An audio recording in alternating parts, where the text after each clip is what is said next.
Ezekiel 17. Lord, guide us in this lesson. Help us to understand what you have for us. And Lord, we sure need your help every day.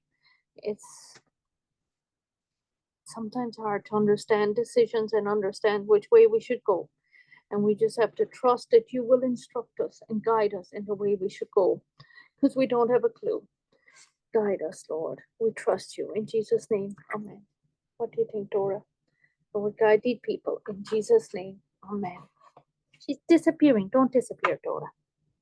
Yeah. So let us see what's in 17. And the word of God came to me, saying, Son of man, pose a riddle and speak a parable to the house of Israel. Wow. So here's a riddle and a parable. And now, when talking to my son, he on his channel, the Religious Tides, he has his understanding of parables. We've done a lot of parables in the Gospels, and like, you know how it says, let ear to hear, let him hear. And it feels like if you can get the parable and you can understand it, not saying, I'm still searching in lots of cases, but once you get them, then you don't forget it, because it's like you had to dig for it.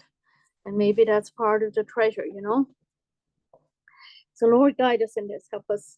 And even like it says in Jeremiah 33:3, show me great and mighty things that I do not know. Call on the Lord, and he will show you great and mighty things you do not know.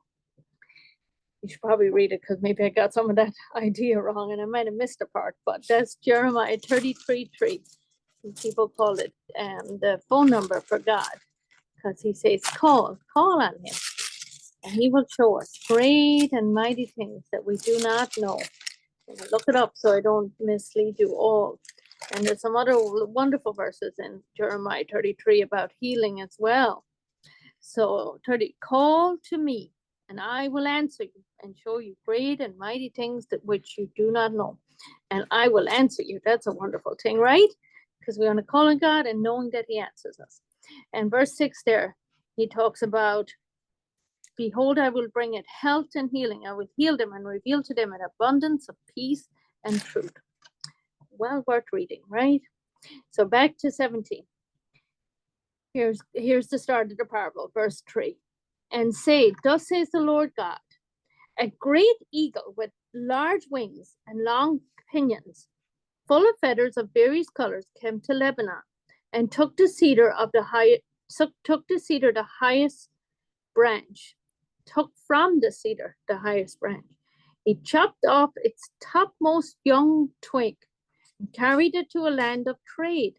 He set it in a city of merchants.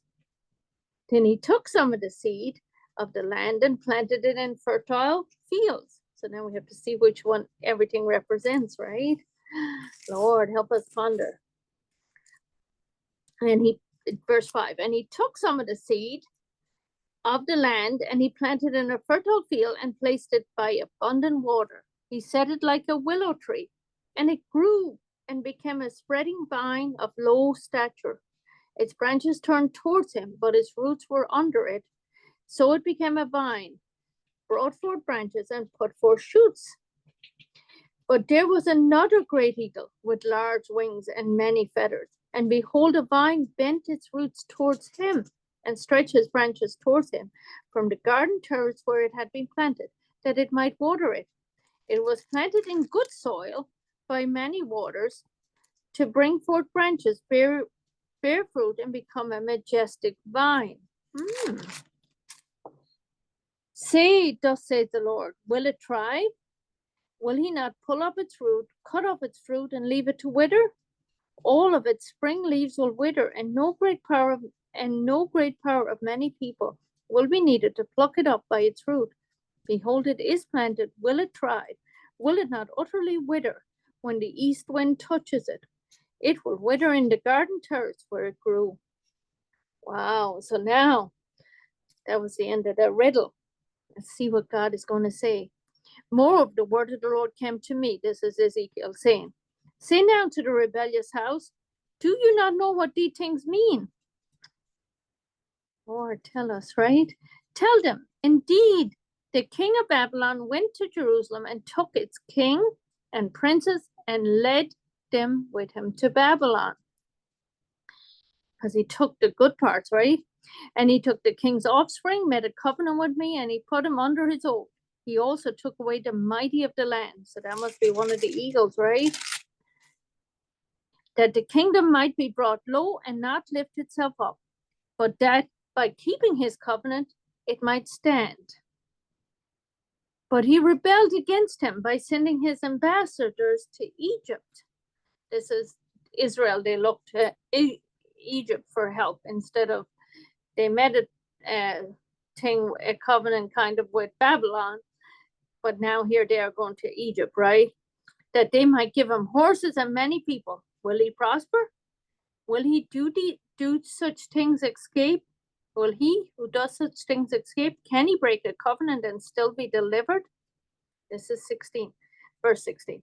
As I live, says the Lord God, surely in the place where the king dwells, who made him king, whose oath he despised, and whose covenant he broke, with him in the midst of Babylon he shall die.